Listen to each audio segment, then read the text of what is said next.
So it's officially spooky season. Or at least it's officially acceptable to be ready to celebrate spooky season. And because of that, I wanted to talk about something kind of spooky today. Dating apps. I would consider dating apps a pretty interesting phenomenon of the current time. Millennials and Gen Z are obviously way more involved in the happenings of the internet than baby boomers and Gen Xers are. And when you have young people on the internet, they naturally just end up wanting to date each other. It's a very human concept, and it honestly is not very surprising at all that dating apps are very successful. There are so many people in the world that just want to feel that human connection. Even asexual and aromantic people would love to feel like a friendship connection with people. And yeah, you definitely can find that human connection through basic social media. However, sometimes it is very creepy when you slide into somebody's DMs and they weren't feeling you in the first place. By creating a website or an app where it's known from the get-go what the goal of the conversations will be, I think it helps to make a lot of people a lot more confident in trying to figure out how to interact with people in a romantic sense. Or, in some cases, not even romantic, a purely sexual sense. So, I really don't have a personal history with dating apps. Out of everyone I've dated, I've always met them through work. This might not be the best scenario, but that's just how it's always happened for me. I am currently single. However, when I was dating all these people, I wasn't fully secure in my gender or my sexuality. And now that I've grown up quite a bit and I'm way more comfortable with those kinds of things, I really want to try and give dating another go. With the pandemic over 2020, as well as being in a pretty homophobic state, it can actually be pretty hard to find people that are in the same community that I am. Because of where I live in the South, my profile is way more likely to be shown to Christian, straight people who probably would not enjoy my presence. And on dating apps, as a not man,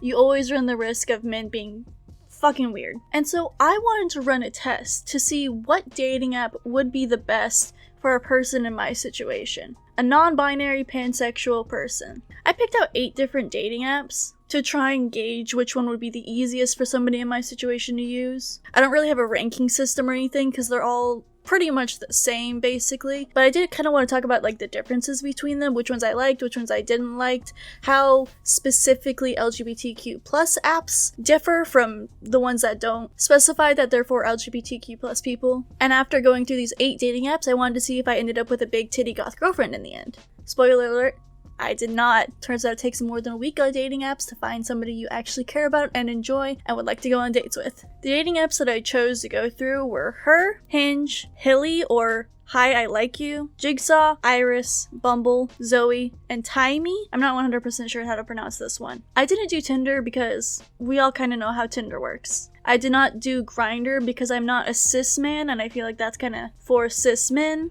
I also did not do Plenty of Fish. I actually tried out Plenty of Fish, like right after I moved out of my parents' house. Oh my god, it was awful. A year after I deleted my profile, they were still sending me emails and messages, and they were like, this person liked you, this person wants to chat. A year after I had deleted my account, I sent them so many emails telling them to stop, to leave me alone. So I'm not making that mistake again. I was very, very tempted to do like Farmers Only or Christian Mingle or something. I don't know if they even have apps. Obviously, it probably wouldn't be very nice for queer people, but I just wanted to see what would happen and I wanted to see how fast I could get banned. But I also didn't want to be called slurs, you know? Anyway, so then we have our 8 that I decided to actually spend a week or 2 on. Every profile is the same on all of them. It uses all the same pictures, which are mostly just screenshots from my TikToks, because I don't take pictures of myself.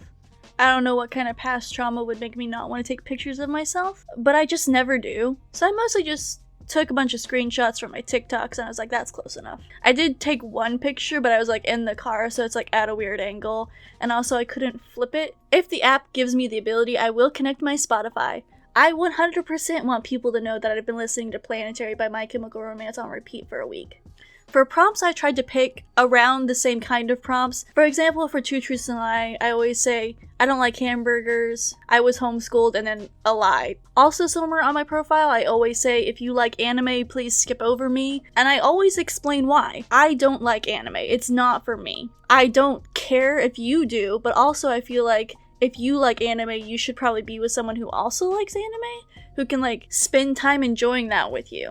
Of course, the prompts don't always line up, but I do my best to keep them all the same. Something else I like to do on almost every single one of my profiles is ask people to guess my zodiac sign. I never fill it out in the little questionnaire because I've never had anybody ever guess it right, and I think that is very interesting that everyone sees me as a different kind of energy. So I like to make people guess. All of my profiles have the exact same bio, copy and pasted. It's simply stating that I work third shift, but I also work as a private figure skating coach. It states that I'm a creative person that likes to make TikTok and YouTube videos. It also states that I have a pet snake and several pet lizards. Also, depending on character length, I would also include something to the effect of I kill every plant I touch, but not for lack of trying. And then occasionally I would also add in my TikTok handle. Now, in hindsight, that looks like a bot, right? A lot of these profiles had their Snapchat involved, which I don't use Snapchat. So I added my TikTok to my profile with the intent of, if you really want to get to know me, go watch my TikToks.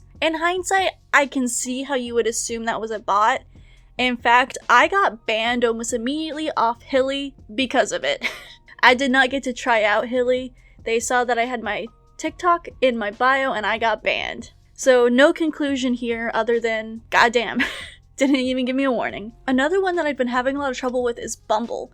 Bumble doesn't like my pictures. It keeps telling me I'm breaking their guidelines or whatever. I can't tell if it's because they're mostly screenshots, but also a lot of them, my face is kind of turned to the side. Because in my TikToks, I don't sit still, it's a video. Back when I had dyed hair, I wanted to show my pictures that I like to color my hair, so I had some from the side of my colored hair. And they keep getting taken down, and I keep getting I don't think you get violations on Bumble, but it's been pretty annoying, honestly. Every time I open the app, there's I've lost all my pictures again because they say they don't count or they say they're breaking their guidelines. So that's been pretty frustrating. A running theme in these is also that you have to pay for everything. For example, in Bumble, if anybody likes you, you have to then pay to be able to see who liked you. You have to be able to pay to see who messaged you. You have to be able to pay to set preferences, which I think is kind of annoying. Something I did enjoy about Bumble is I was shown way more non-binary people. Bumble doesn't present itself as an LGBTQ plus specific app, and I had my settings set for women and non-binary people, and I was shown mostly non-binary people. And I just think that's pretty neat. In all honesty, Bumble was kind of boring. There wasn't a lot of options to where I could narrow down my search. I also don't like that you have to scroll all the way down to the end of a profile on Bumble to pass them. I understand the point of this is to have to actually look at their page instead of just going based off pictures. But if there's something at the very top of their profile that I know I'm not compatible with, it's just kind of annoying to have to scroll all the way through the rest of their information in order to just say no, because I already made up my mind at the very beginning. I think another one most people know is Hinge. Hinge is a weird site to me. Hinge is one of the ones where I really wish they had a maybe button. On a lot of the Hinge profiles, it was either no information at all or so much information. Another thing about Hinge is they have those voice prompts that go viral all the time. Too many people try to be funny on the voice prompts. And it's not just men. I thought it was gonna just be men, but there are just so many people, men, women, non-binary people, taking the voice prompt and turning it into a joke instead of actually answering the prompt. I don't know, I'm trying to get to know you, you know? It could very easily be just I don't have that kind of sense of humor, but it was kind of annoying when there was an interesting prompt and you go to listen to it and it's just them making a joke and it's like, okay, well that didn't answer my question. Hinge is also really bad at staying within my age range. I always have my age range set from 22 to 28. That's the range I'm comfortable dating. And they keep showing me 18-year-olds. I don't want to date an 18-year-old. That being said, I think their algorithm is better than a lot of these other apps. I am pan, so for some of these I did click everybody, men, women, and non-binary people, because sometimes there wasn't an option for just women and non-binary people. You had to click everybody if you wanted non-binary included.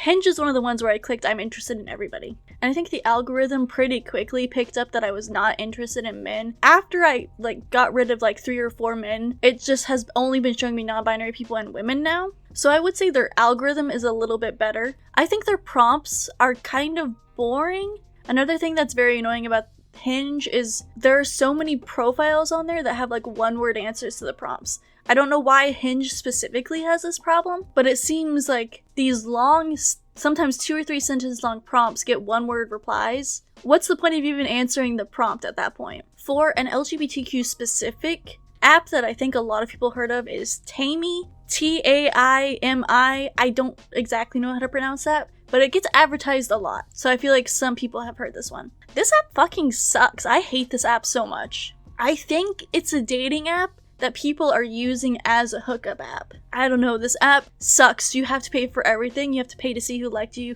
You have to pay to chat to people. You have to pay to swipe. You have to pay to see who viewed your page. But at the same time, you get a notification every time anybody interacts with your profile in any way. If they looked at your profile, if they swiped on your profile, if they commented, if they chatted. Sometimes the person won't even interact with your profile and you'll still get a notification. I will go to sleep with no notifications and wake up with 50 from Taimi, and it's usually just their suggestions of who they think I should swipe on, not even actual interactions with my profile. This app is almost unusable because so much of this content is blocked behind a paywall. All you can do is continue to swipe and hope that the person you swiped on eventually sees you and swipes on you too, because even if you swipe on them, they can't see it unless they pay to see it. So you just have to hope you come up in their algorithm. Something else I noticed is on the Google Play Store in the reviews for Taimi, the people who were complaining about how much money it cost, the developers would reply and basically just be like, deal with it. So that's not great.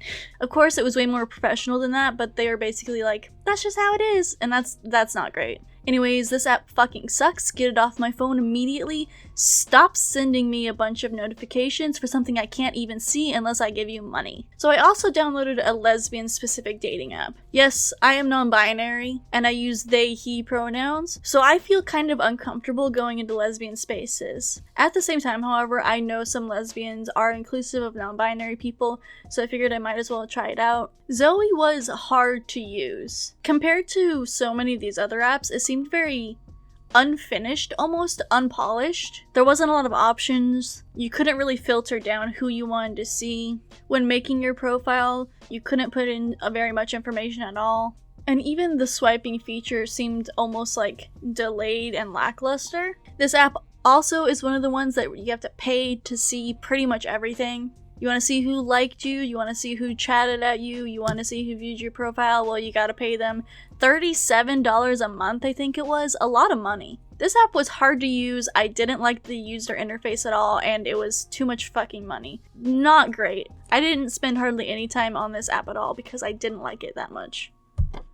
I downloaded 2 different apps that were kind of like trying to put a new spin on dating apps. Iris is a dating app that supposedly takes what you like in people and matches you with people specifically like that. When you first sign up for the app, they ask you a bunch of different questions and then they show you a bunch of different faces and you click yes, no, maybe. And what this is supposed to be doing is basically trying to figure out your type. And then after you answer all these questions and they know your type, then they only show you people that are your type. First of all, that's a fucking lie, let me tell you right now. Something else you can do with this app is actually upload pictures of people you think are hot and they'll show you people that are supposedly your type. I didn't do this part because I think that's kind of weird, honestly. And my big thing is they're not even good at actually showing you people that are your type. You can't really change the settings or the filters because they like know your type, and so they're just showing you people they think are your type, so you can't change the filters. So it's just men, but it's just been men on my profile the whole time. For every however many you swipe, you go up a rank. I'm on level 17 because I've passed on so many guys. You think their algorithm would learn that I'm not looking for a man, but that's all they keep showing me. Something I liked about Iris is if a person comes up on your profile, you can see whether they've liked you or not. They also have a little bar across the top that'll be like, you're his type, you're her type, you're their type. There's also like a front page where they basically show you everyone they think you would be willing to match with, which was never accurate. And they also sometimes have banners across the top of the profile that let you know if this person is most likely to match back with you if you send them a like. Those kinds of features I think are actually pretty neat, and I think if they had actually figured out what I liked and were actually showing me people that I liked, I might have enjoyed this app a lot more. But basically I open the app and try and get rid of all the men so I can look at women and non-binary people. The other one that's like trying to put a twist on dating apps is something called Jigsaw. The whole idea behind Jigsaw is to be like the antithesis to Tinder. So they take all your pictures and they put a jigsaw puzzle over your face, so they can't see your face. So they have to read your bio. Whenever you like or comment or basically do anything involved in their profile, you then remove a piece of the jigsaw puzzle off their face, and the idea is the more that you two interact, you'll finally be able to see each other's face. Something else I liked is if you're not a man, you get to decide how the puzzle things work. For example, if somebody likes your photo, you can choose that removes a piece. Or you can choose to where they have to like, but they also have to say something on your profile. They have to chat you in order to take a piece off. You can choose to where if they chat you, it'll take 3 pieces off. Like, you have a lot of control over what happens on your own profile. Something I really didn't like about this app. They have a series of questions that you can answer. Political affiliation, religion, do you smoke, do you drink, do you want kids, that kind of thing. This app frustrates me so much because you can't filter out based on that. I don't want any Christian women viewing my profile, you know? It goes back to the whole I don't want to be called slurs thing, but I can't filter out conservative Christians. I can't filter out people who want kids because I don't want kids. I can't filter out based on those things. So I'll see a profile that I actually really like this person and I want to get to know them, and then I'll scroll down to is a Christian, and I'm like, fuck, well, okay. And it's incredibly frustrating because where I live, so many people are conservative Christians that if I could just filter out all of those people, it would make my life so much easier. And because this app is like specifically the antithesis to Tinder, I feel like there's an influx of Christians because of that. In modern culture, Tinder is linked with hookup culture. They're one and the same. And because this app specifically is trying to go against this idea of swiping based on appearance alone, so many profiles came across my page that were Christian women looking for the man of their dreams, their one and only. So Jigsaw probably is not the app for me. I think it's a neat concept. It's a neat concept, but I don't think I'll ever be using this app again unless I can filter out all the people that would probably want me dead, you know? Something else that really annoyed me about this app, it's not the best technically. It crashes a lot. I had a lot of issues uploading any pictures at all. I would upload a picture, it would spin, then it would say error and the app would crash. It happened like 6 times in a row. So this just leaves the app that I actually like the best. Her, I think, actually is technically a lesbian dating app, but I saw plenty of other non-binary people on there, some trans men, some trans women. It seemed very inclusive and it felt very friendly. I liked the prompts. I liked that it didn't kick me off for putting in my TikTok account. Don't get me wrong, you have to pay to see likes, but you don't have to pay to see people who messaged you, and you don't have to pay to have friends. When somebody's profile comes up, you can like them, or you can send them a friend request, or you can do both. If you send someone a friend request, they don't have to pay to view that request and then accept that request. So if you don't want to pay for this app, you can actually get around that and message people without having to like each other and match up by becoming mutual friends with each other and messaging that way.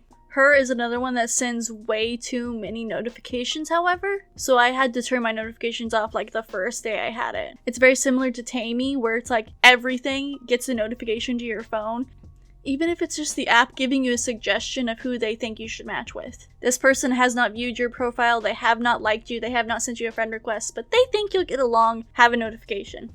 So her was by far my favorite. It was the easiest to use. I think it was the most inclusive. It didn't have the best prompts, but they were okay. You could link your Spotify and like Instagram and like that kind of stuff. It also has these like pins that are like little stickers you can put on your profile. I like these stickers a lot, actually. It can tell you a lot about a profile without you having to scroll very far at all. But now I want to talk about some just like general things that I didn't like about all of these apps that I don't think is one app's fault. I think it's just the nature of dating apps that I just don't like. There are so many women's profiles that are just a single picture. That's it. No bio, no information, no other pictures, just one picture. That probably has its audience, but I am not that audience, and it's honestly quite annoying. It's just frustrating to me, like, even if you only have one picture of yourself, just put a little bit, like a tiny bio. There are so many people that just write, I'm bad at bios, in their bio. Literally write anything. It's so frustrating to me. Again, I'm probably not the target audience there, but this isn't really annoying to me. It's just a trend I noticed. On a lot of the LGBTQ friendly apps, there are a lot of polyamorous people. I don't have a problem with polyamorous people, but I just know I'm not one of them. Again, I wish this was something we could filter for. People who are polyamorous could see other people who are polyamorous, or people who are willing to be in a polyamorous relationship. People who are monogamous and aren't really interested in polyamory could see people who are also wanting a monogamous relationship. I don't know if it's just the place I live, but all of these apps seem to be completely overrun by potheads. And I mean that in the most kind and loving way possible. But so many accounts are just like, don't hang out with me if you don't smoke, or like, I'm smoking 24/7, or they're like, it's a bad day if I haven't had a joint, and it's kind of like, that aesthetic has never been appealing to me. Smoking cigarettes also is a thing that you can't filter out. That seems to be a really big thing where I am, I guess. And you can't filter for it. I have dated somebody who smokes before, and I don't think I could do it again. Another thing that I see across all platforms, but Hinge and Bumble were definitely the worst, where one-word answers to prompts. Or saying something simply like, I'm shy, you message first. That's really unhelpful. How am I supposed to get to know you based on that? Also, if I message you and you don't pay for the app, you won't see it anyway. I think it's pretty safe to say people don't like dating apps. They're just a very useful tool in the modern digital age to get to know and date people. They're definitely way too overpriced for the service they offer. I think a lot of them need like a lot of work to be like really, really good and really helpful, but I don't think that's going to be very profitable to them. Anyways, I think I'm going to delete all these apps off my phone now so that I stop getting a bunch of notifications from these apps begging me to pay them money. I can't say I had a fun time making this video, but it was definitely educational. Anyways, I hope you all enjoyed watching, and I'll see you all in the next one.